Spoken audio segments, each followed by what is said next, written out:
Welcome back. Big market voices में आज हमारे साथ है मार्केट एक्सपर्ट आनंद टंडन। आनंद, गुड मॉर्निंग।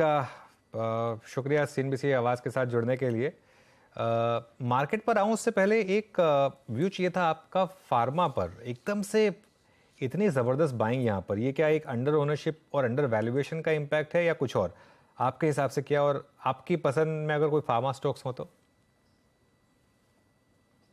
नमस्कार अनुज, और आपके और आपके सारे श्रोताओं के लिए गुड मॉर्निंग। फार्मा में अंडर ओनरशिप शायद अभी भी है। ये एक क्षेत्र है जो बहुत ज्यादा चला नहीं था और काफी क्वार्टर्स तक, काफी तिमाहियों तक इसकी परफॉर्मेंस बहुत ज्यादा नहीं रही है। पिछले एक डेढ़ तिमाही से शुरू हुआ है इसमें परफॉर्मेंस।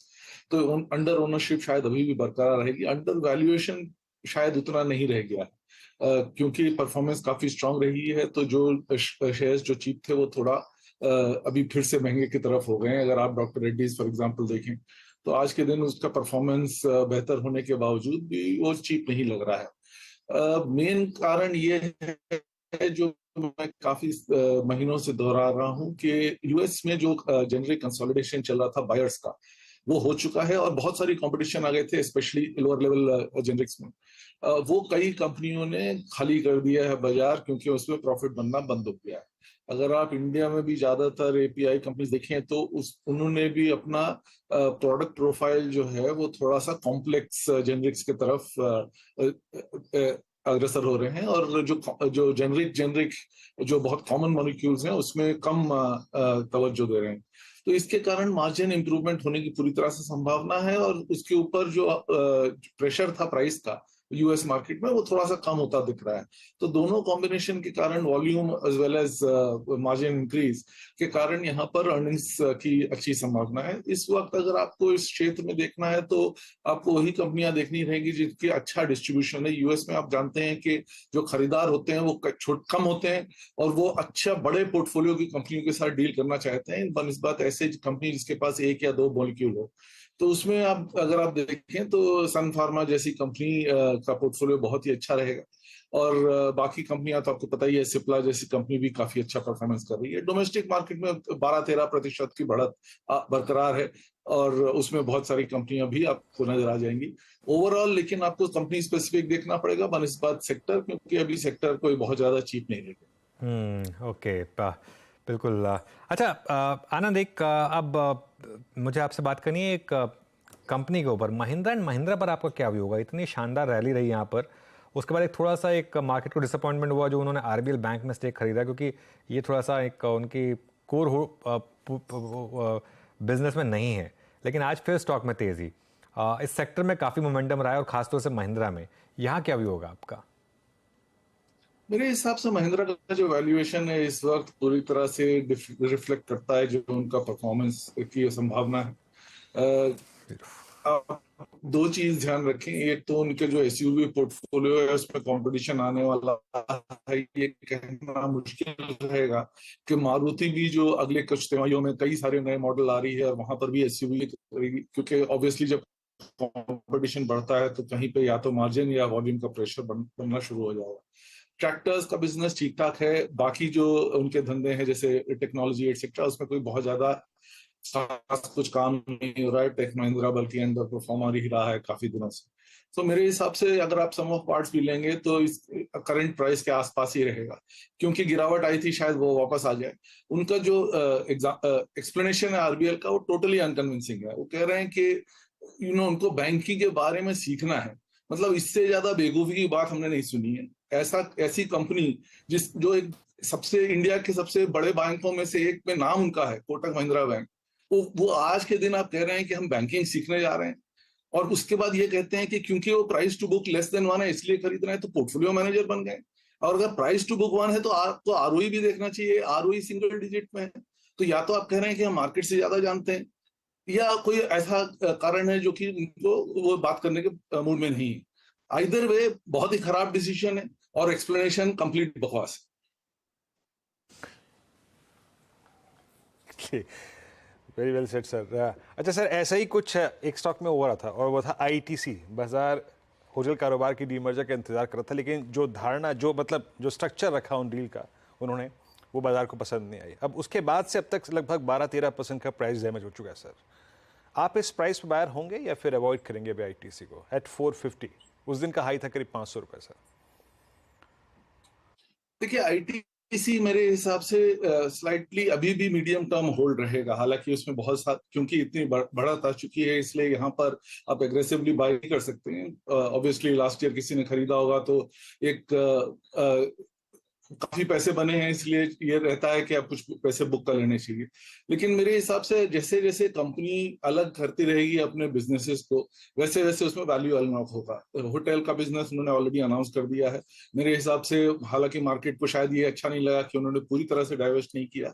मेरे हिसाब से 60% डाइवर्समेंट भी काफी होता है, और जो स्ट्रक्चर बना है उसमें कोई खराबी नहीं है, क्योंकि उसमें हालांकि उसका पोर्टफोलियो होल्डिंग बन जाएगी, लेकिन होटल के लिए एक ओनर होना भी जरूरी है जो कैपिटल के ऊपर फोकस करता रहे, और वो बहुत बड़ी कंपनी बनने की संभावना रखती है। एफएमसीजी भी काफी बड़ी कंपनी हो गई है, हजारों करोड़ का टॉप लाइन है, उसमें मार्जिन इंक्रीज होने की पूरी तरह से संभावना है। और उनका जो कोर बिजनेस है सिगरेट का, वो तो चलता ही रहता है, उसमें कोई दो राय नहीं है कि वो at least from a investor return perspective वो काफी कैश फ्लो आपको जनरेट करता रहेगा। तो मेरे हिसाब से ये अभी भी कोर पोर्टफोलियो में रहेगा, बाकी एफएमसीजी कंपनी के मुकाबले अभी भी चीप रह रहा है। मेजर रीजन ये था कि उनका आरओई उतना अच्छा नहीं था, क्योंकि बाकी कंपनियां, बाकी बिजनेसेस जो हैं उसमें काफी ड्रेन हो रहा था। अब वो जैसे जैसे ड्रेन कम होता रहेगा, वैसे आपको यहाँ पे आरओई बढ़ने की पूरी संभावना नजर आ रही है, तो इसको बना के रखना चाहिए। ओके अच्छा सर, अब बात करते हैं एसबीआई के नंबर्स की। आपने शुक्रवार को शाम को जब एसबीआई के नंबर्स पढ़े और जो इनके एनालिसिस में डैमेज हुआ है इस बार, वो स्ट्रीट की एक्सपेक्टेशन से कहीं ज़्यादा था। बट ओवरऑल एसबीआई के नंबर्स आपको लगे कैसे, और आपका व्यू इस वक्त एसबीआई पे क्या है सर? इस प्राइस पे अब डील ऊपर है और अभी रिसेंट हाई से लगभग 30 रुपये ट्रेस हुआ है, ऑल टाइम हाई से करीब करीब 70-80 रुपये नीचे ट्रेड कर रहा है। देखिए, बैंकिंग में आई थिंक सबसे ज्यादा प्रॉब्लम यह है कि आप उसके दिन वो ओवर ओनरशिप वाली बात हो गई है, क्योंकि सारे पोर्टफोलियोज में बैंकिंग का परफॉर्मेंस अच्छा रहा है, और उसके कारण भी, और इनिशियली भी एनबीएफसी का और बैंकिंग का और इंश्योरेंस का, अगर आप पूरा फाइनेंशियल क्षेत्र देखेंगे तो आपका उसमें कम से कम 35 से 40% की वेटेज ऑलरेडी रहता है ज्यादातर पोर्टफोलियोज में। तो इस वक्त शायद उसके कारण टेक्निकली अगर आप देखें तो परफॉर्मेंस थोड़ा सा मंदा हो गया है।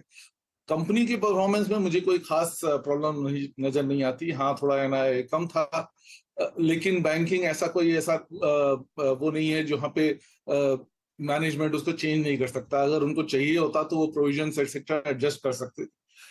मेरे हिसाब से अभी भी ये क्षेत्र जो है, इसमें ग्रोथ की संभावना पूरी तरह से, अगर आप एचडीएफसी फॉर एग्जांपल देखें, उन्होंने ऑलरेडी 16-17% की क्रेडिट ग्रोथ की बात करी है, और बाकी कंपनियां भी काफी अच्छा की हैं। तो बैलेंस शीट अभी भी क्लीन है, ग्रोथ क्रेडिट की अच्छी हो रही है। एसबीआई जैसी कंपनी में लायबिलिटी प्रोफाइल में कोई प्रॉब्लम नहीं रहेगी, खासा डिपॉजिट्स काफी स्ट्रांग रहेंगे। बाकी उनके जितने सब्सिडीज हैं वो भी धीरे धीरे लिस्ट होके उनका भी वैल्यू काफी अच्छा हो गया है। तो नेट नेट मुझे नहीं लगता कि इस वैल्यूएशन पे एसबीआई को आपको निकालना चाहिए। हाँ, इसमें नियर टर्म अपसाइड रहना थोड़ा सा मुश्किल रहेगा, लेकिन क्योंकि इतनी गिरावट हो गई है, उसमें आपको कम से कम मार्केट परफॉर्मेंस आपको मिल जाना चाहिए यहाँ से भी। ओके, एक बार जोमेटो लेकर आइए अब जरा 101, और आज पेटीएम में भी बहुत शानदार मूव्स आपको देखने को मिले। आनंद, ये स्टॉक्स जो पिछले साल पूरा मीम स्टॉक्स बन गए थे, इस साल अच्छे रिवर्सल दे रहे हैं। दोनों के दोनों स्टॉक्स अपने रिसेंट लो से डबल हो चुके हैं, जोमेटो और पेटीएम। बाकियों ने भी अच्छा किया है जो न्यू एज के स्टॉक्स हैं, लेकिन ये दो क्योंकि सबसे बड़े बैरोमीटर्स हैं और सबसे बड़े स्टॉक्स हैं इस स्पेस में, यहाँ पर अब आपका क्या व्यू होगा? पेटीएम में देखिए, थोड़ा थोड़ा एक बिजनेस मॉडल उभरता हुआ नजर आ रहा है। उन्होंने अपना उनका जो सबसे बड़ी स्ट्रेंथ थी, जो कि ये थी कि पेमेंट में उनका पोर्टफोलियो सबसे बड़ा है और कंज्यूमर इसके कारण उनके पास आता है, उसको उन्होंने मोनेटाइज करना धीरे धीरे शुरू कर दिया है, और इसके कारण उसमें अर्निंग्स ग्रोथ की संभावना कम से कम नजर आने लगी है। वो प्रॉफिट भी बनाने की तरफ अग्रसर है। अगर जब प्रॉफिट बनाना शुरू हो जाएगा ठीक से, तो आप देखेंगे कि वो बहुत महंगे लग रहे हैं। तो इसलिए आपको थोड़ा सा ध्यान रखना चाहिए कि जब बाजार मंदा हो और उसमें अब ये नॉर्मल स्टॉक्स की तरह हो जाएंगे, क्योंकि ऐसा नहीं है कि सेम ग्रोथ रेट आप बरकरार रख सकते हैं जब आपकी प्रॉफिटेबिलिटी भी फोकस में रहेगी। सेम स्टोरी है जोमेटो के साथ। अगर आपको वॉल्यूम बढ़ाना है तो प्रॉफिटेबिलिटी सेक्रीफाइस करनी पड़ती है। बेसिक मार्केट जो आपका अर्बन एरिया में था वो आपने ऑलरेडी कैप्चर कर लिया है, या तो काफी हद तक कर लिया है। यहाँ से आपको बाकी मार्केट्स में जाना पड़ेगा जहां पे मार्केट में उतनी परचेजिंग पावर नहीं है, और इसके साथ साथ मार्जिन जो रेस्टोरेंट को मिल रहा है उस पे बहुत ज्यादा प्रेशर पड़ता है जब जो जोमेटो से बेचते हैं या उनकी तरह की कंपनियों के थ्रू बेचते हैं। तो इसके कारण मेरा मानना यह है कि आप दोनों चीज नहीं लेके चल सकते, कि टॉप लाइन ग्रोथ भी उतनी ही स्ट्रांगली ग्रो होगी और मार्जिन भी उतने ही ज्यादा बरकरार रहेंगे। ये दोनों चीज कॉन्ट्रडिक्टरी हैं।